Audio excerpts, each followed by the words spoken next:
بسم اللہ الرحمن الرحیم۔ السلام علیکم۔ سعودی عربیہ کی قیادت میں اوپیک پلس کنٹریز نے جو اس سال آئل کی پروڈکشن میں کمی کا فیصلہ کیا تھا، اس کے بعد امریکی صدر جو بائیڈن نے سعودی عربیہ کو اس کے سنگین نتائج بھگتنے کی دھمکی دی۔ تاہم اسی کنٹینٹ میں کل پاکستان کی جانب سے امریکہ کے اس جارحانہ رویے پر سیریس کنسرنز کا اظہار کیا گیا۔ اس کے علاوہ پاکستان نے اوپیک پلس ایشو پر اپنے بہترین دوست یعنی سعودی عربیہ سے اپنی مکمل سولیڈیرٹی کا بھی اظہار کیا۔ جیسا کہ اس والے سے آپ کے سامنے international news agency Dawn news کی خبر ہے۔ Pakistan expresses solidarity with Saudi Arabia after US criticism over oil cut۔ To be honest, کل پہلی بار مجھے یہ احساس ہوا کہ پاکستان میں بھی خارجہ پالیسی آزاد ہے، ادروائز تو ہم امریکہ کے بالکل ہی غلام بن کر رہ گئے تھے، کیونکہ پاکستان ہمیشہ سے یہ کہتا ہوا آ رہا ہے کہ وہ کسی بھی بلاک کی سیاست پر یقین نہیں رکھتا، بلکہ امریکہ، چین، روس میں تمام کنٹریز سے ایکول ریلیشنز قائم رکھنا چاہتا ہے۔ لیکن ان سب کے باوجود اگر پھر بھی امریکہ ہمارے نیوکلیئر ویپنز کو ٹارگٹ کرتا ہے تو پھر ڈیفینیٹلی پاکستان کو بھی اپنے ڈیفینڈ میں ریٹیلیٹ کرنے کا پورا حق حاصل ہے، جیسا کہ اس نے اوپیک پلس ایشو پر سعودی عربیہ کا ساتھ دے کر امریکہ سے بدلہ لیا۔ اٹس ہائیلی اپریشیٹڈ، کیونکہ بلاک کی سیاست کا آغاز پاکستان نے نہیں بلکہ خود امریکہ نے کیا۔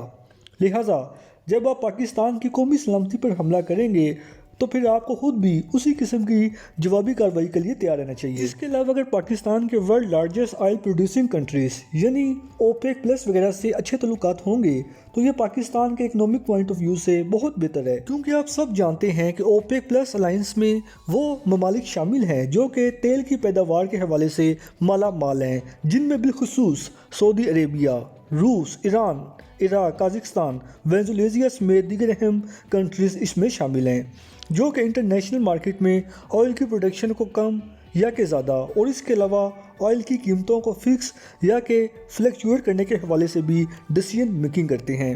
لہٰذا یہ کیسے ہو سکتا ہے کہ پاکستان امریکہ کی وجہ سے اپنے ریلیشنز آئل پروڈیوسنگ کنٹریز یعنی اوپیک پلس وغیرہ سے خراب کر دے؟ It's almost impossible. اس کے علاوہ آپ امریکہ سے جتنے مرضی اچھے تعلقات رکھنے کے لیے سنسیئر ایفرٹس بھی کر لیں، بٹ اٹس یوزلیس، کیونکہ جب تک پاکستان امریکہ کے آگے ہاتھ پھیلاتا رہے گا تب تک وہ اس سے سیدھے منہ بات نہیں کرے گا، بلکہ پہلے اپنی منوائے گا پھر پاکستان کی سنے گا۔ اسی لیے میں پہلے دن سے یہ گزارش کر رہا ہوں کہ اس وقت پاکستان کی ٹاپ پرائورٹی اپنی اکانومی کی ریوائول ہونی چاہیے، کیونکہ جب تک آپ اکنامکلی سٹیبل نہیں ہو جاتے اس وقت تک آپ کا دشمن آپ پر وار کرتا رہے گا، کیونکہ پاکستان کی اکانومی اب صرف ایک سیاسی ایشو نہیں رہ گیا بلکہ یہ قومی سلامتی کا لازمی جز بن گیا ہے۔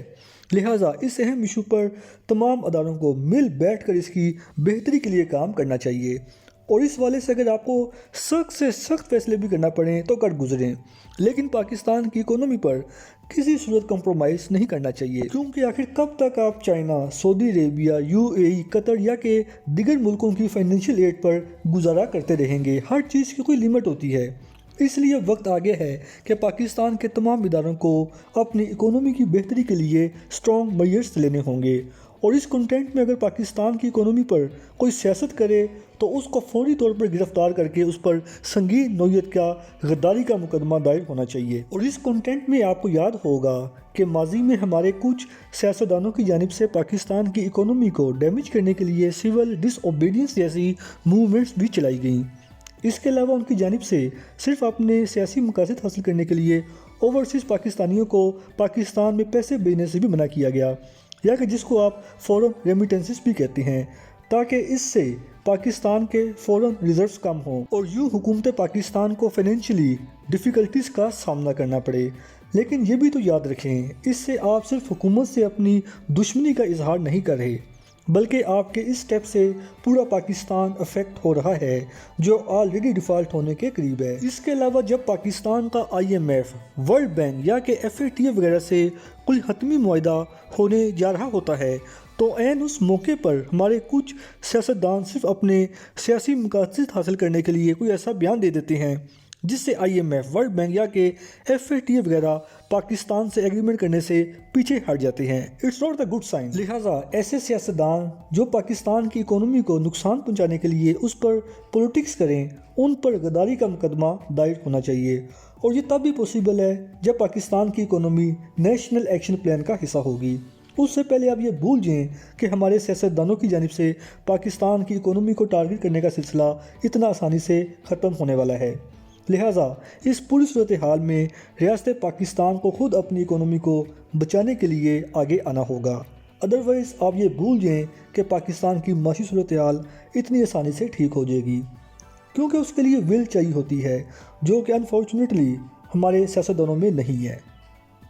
فی الحال اس وقت کے لیے اتنا ہی، ملتے ہیں انشاءاللہ اگلی ویڈیو میں، تب تک کے لیے اجازت۔ اللہ پاک ہم سب کا حامی و ناصر ہو۔